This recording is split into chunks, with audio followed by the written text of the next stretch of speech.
Peace, peace. Abaragani, Islam, Salam, Hetepu, Rahubat, Gino Ninan, Gino Lanlagi, Chief Noble Bandele Elamine, back again. Um, Today's video, we're going to be discussing how we went from being Moors to the N word. Okay. So let's say we're going to look at from being Moors to how we became from Moors to Negro. Okay.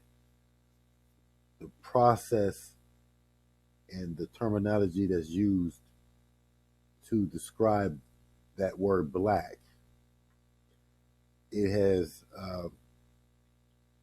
a different form of how it goes. Okay, so we're gonna get into that today. Before we get into that, please check out our website, indigenousservices.webs.com. It is the Moors and Indigenous Services, pretty much a one-stop shop for your Moorish indigenous needs. All right, and also please check out all my books. You can find my books on Amazon. Uh, you can find all my books. This is my book, the Moorish Treaties book, that you can find. That I have a lot of books on Amazon. So let me show you real quick, y'all. We do this every video, but I kind of had it messed up. So let's go. Let's go to the page.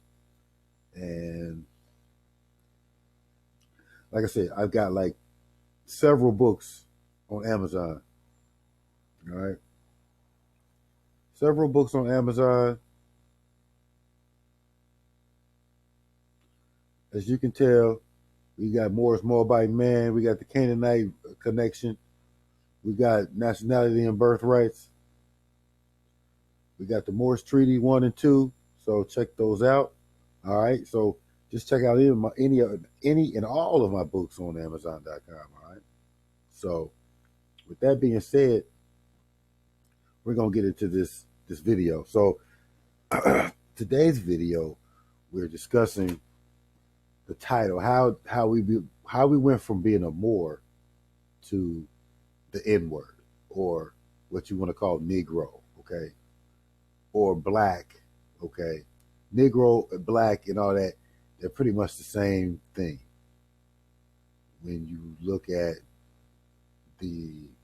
not just the etymology, but when you look at the Latin words for that versus what in Latin it meant for Moorish. So what we're going to do right now, we're going to look at the word Niger. They call it Niger, Niger. We start with that because that's where they try to say the word that we call the N word come from, right? Niger or Niger. Okay, so let's look at this because they got a Niger River. They got a country called Nigeria, right? So look, it says in the African nation, it's named for the river Niger, mentioned by the name in the 1520s. Okay, so in the 1520s, the word Niger was being used. Now, it's interesting because we're talking about the 1520s, so that is roughly, like 30 years or so, 30 years that the Moors have been totally vanquished from Spain, if you will. Like that was 1492 was the last stand, the last thing, in Granada. And so that was the last Moorish fortress that was done in. So this time period is after the Moors' time in Spain. Okay. Or, the Moorish, there was starting to be a Moorish decline, if you will. So I just want you to understand that, okay? Because we're talking about the 1520s. This was given, this name, Niger or Niger, is made popular to the Europeans in the 1520s. Okay, this name is mentioned by name. There's a man named Leo Africanus. Okay, probably an alternation by influence of Latin word Niger, meaning black. Okay, and of the Terric name that was there. So you had the word. They're trying to say they could be like. I see what they're trying to say. If y'all could pronounce that right. It would be like Ijuru in like, so you see Niger in there, right? Niger, right? You see Niger in the Tariq name. Now we know who the Tariqs. They're the native people in North Africa. Okay, so these people in North Africa say it could have derived from that, which means basically Big River Sea. It didn't have anything necessarily to do with uh, color, if you will. Okay, so in its original sense, if you're saying it was from the Tariq origin or natural, people, the inhabitants of North Africa, if you're going to say that, then yeah, it means Big River Sea or land, because you got the Niger River. Okay, so uh, in that case, okay, but when the word actually became Niger and its, I guess, bastardized form or the perverted form, if you will, Niger began to be known as black. You see, they termed it black. So Niger means black. That's something different than being a Moor. So they're trying to say that it has may have a Latin origin as well to it, okay? But Leo Africanus was the one who seemed to make that name popular among the European world, okay? So I want you to, let's look at Leo Africanus for a minute, because we need to look at his time frame and how it does coincide with the Moorish thinking, okay? Because particularly when you look at Leo Africanus, you're going to think that, he essentially is a Moor, okay? So this is what's crazy, because Leo Africanus is really a dark-skinned, melanated person, right? I'm gonna get a picture of him so you can see the pictures they have of Leo Africanus, even with that name. But ain't even his real name. Now look, it says Leo Africanus was born El Hassan bin Muhammad. Okay, look, El Wazim. Okay, in Spain in 1485. So he was born roughly, a few years before the end of the Moorish Empire, or not the Moorish Empire, but the Moorish influence or dominance, if you will, in that area. It was already a slow decline, but like they said, the last stand in the Granada was 1492. So this was just roughly a few years before the last stand, right? So he was born in Spain with an Islamic name. So this Leo Africanus, you'll find out, okay, as you go right now, that where this name comes from.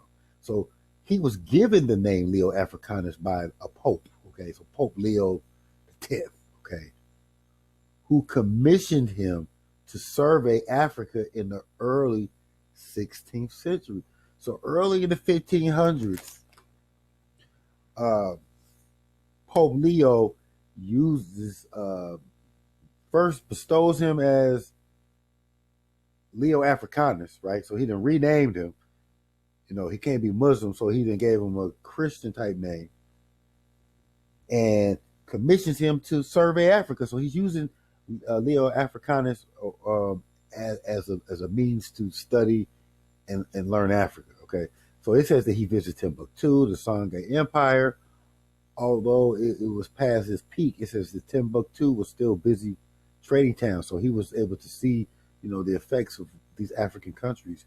His accounts provided listen, his accounts provided most of what Europeans knew about the continent for several centuries. So Leo Africanus was very influential in the development or understanding for Europeans.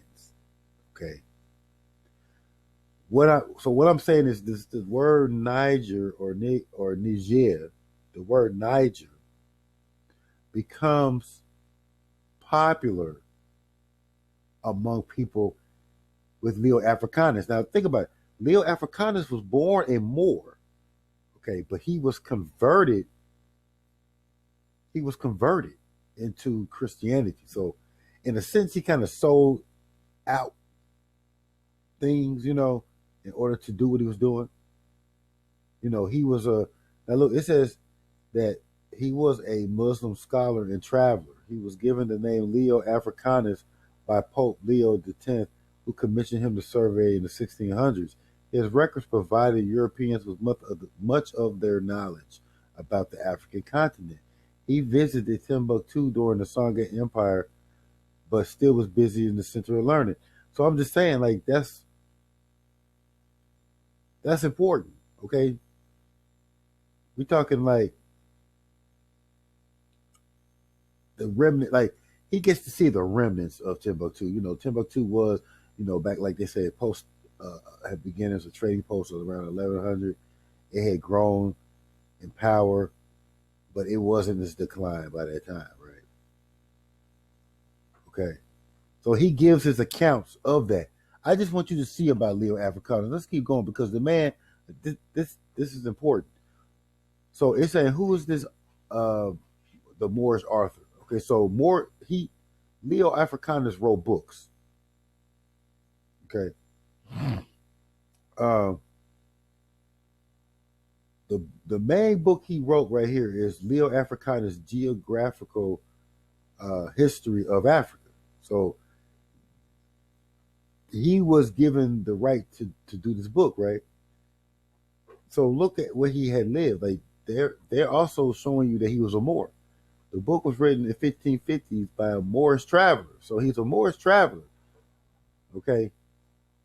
He's still known as a Moorish traveler because he was born as a Moor, right? That he's a scholar known as Leo Africanus in Arabic named Al Hassan ibn Muhammad. Okay. It was translated into English in the 1600s, but they wrote these letters. Um, this letter tells a fascinating story of the guy's life. Okay, it says how his complex interaction between Europe and Africa, between Islam and Christianity. Leo was born in Granada, where the Moors had ruled. See, he was educated in Morocco, in Fez, and traveled widely in Italy and North and West Africa. Okay, he was in the Moorish territories. Okay, um, in the Mediterranean, where he was taken captive by Christian pirates. Now, I want you to understand that because they always trying to say that pirates were, Moorish, but there was war going on the seas. And there were pirates that were Christian. So when they say Christian pirates, most likely they're talking about Christian pirates being what they call Albion or what you call white, right? So these Christian pirates or these white pirates, having shown his exceptional learning, he was given as a slave to Pope Leo X. So Leo was a slave with a Christian pope. Now the Pope freed him and persuaded him to be baptized. So basically, he had been a slave, being indoctrinated, and now he's become a Christian.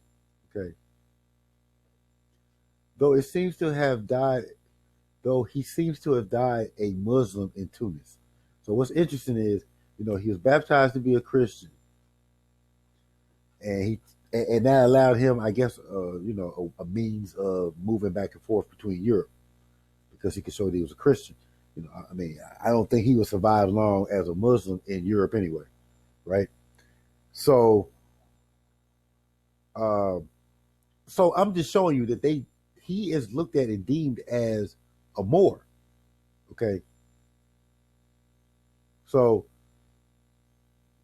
Leo Africanus is very responsible for bringing the word Moor. I mean, the word Niger or Niger, Negro, to popularity in Europe. Okay. Um, let's see. I'm going to look at even from the Bible standpoint. Now, when they look at this, because the Bible was written in Latin, right? And if you look at the international version, it says now in the church that we're in Acts. If you look in the Bible, Acts 13, okay, verse 1. It says, now in the church of Antioch, there were prophets and teachers, Barnabas, Simeon, called Niger, okay? What they talking about?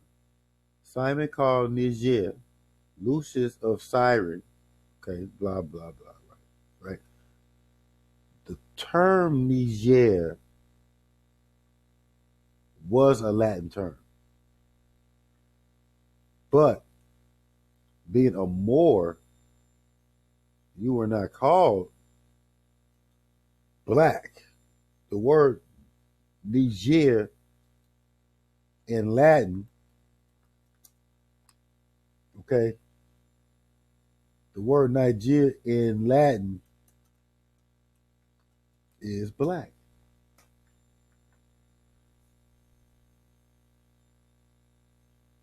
Okay, so when you look at this word right here, and look what they have it, look what Wikipedia has it associated with. Okay, so that's what I'm saying. The word Niger is Latin for black.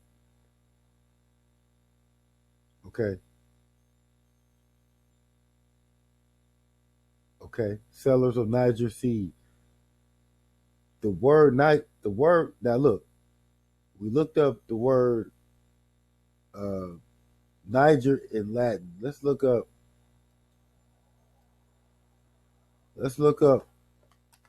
more in Latin. Okay.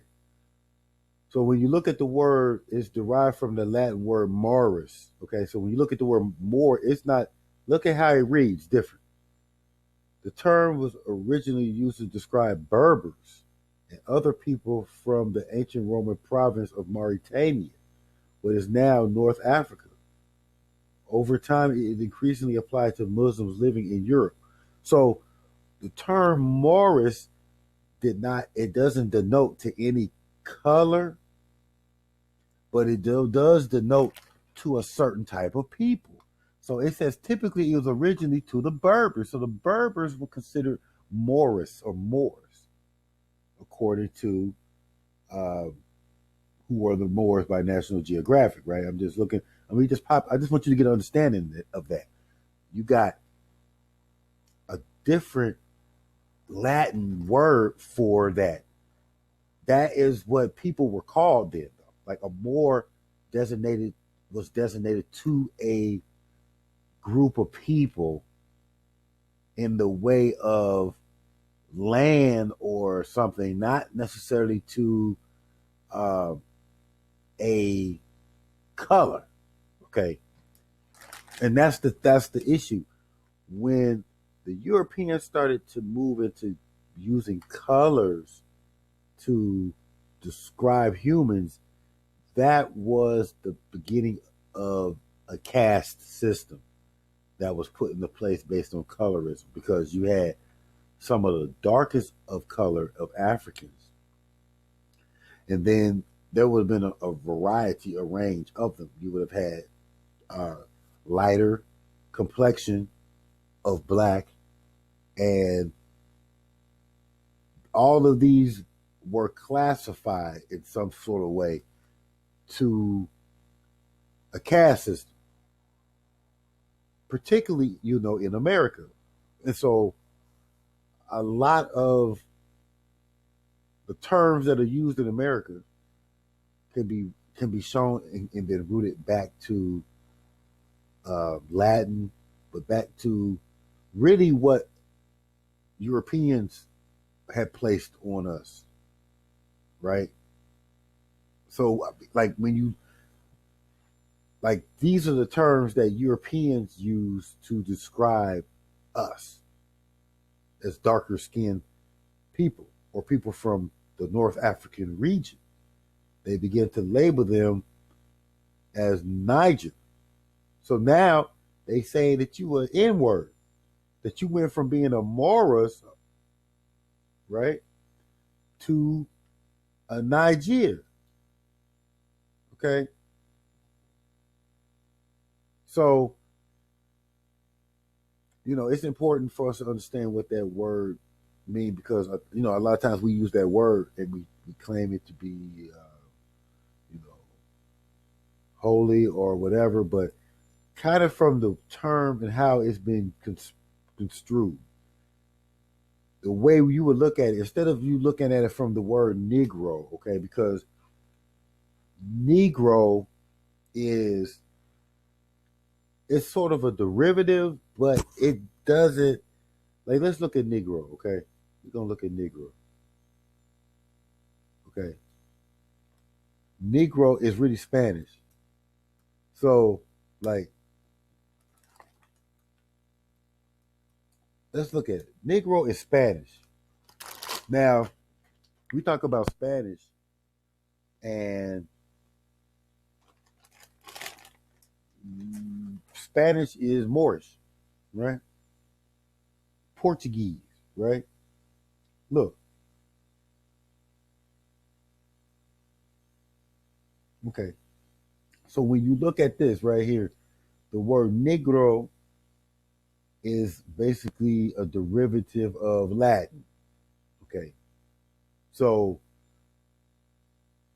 the word Negro is just the Spanish deviation for the word. So when when the Spanish started to use the word negro, they started to use the word negro to describe certain African people. Okay. So that was the beginning of really the colorism. Okay. That is the beginning of the colorisms that we see today because they took people from actually being somebody, actually a landmass, and they started to label them black. And so this is what we find when we discuss in Moorish science the term black or the word, the acronym NBC or black, Negro, and color. Well, black and Negro are the same thing, right? It's just black is English and Negro is Spanish. But ultimately, what you're saying is you're black in color. So this whole thing about the notion of black and black power, I mean, even when you look at it from that angle, like black power, they gonna say, we using the white man dictionary, but um, it's weird because we say that, but black when you say black power, you're using English. So you're using English to describe yourself, which black is what they say you are in this day and age, which is basically not anything as far as status. So some food for thought. Please check out the page, give a thumbs up, like video, subscribe to the channel, and hit the notification bell. And We'll see you on the next video.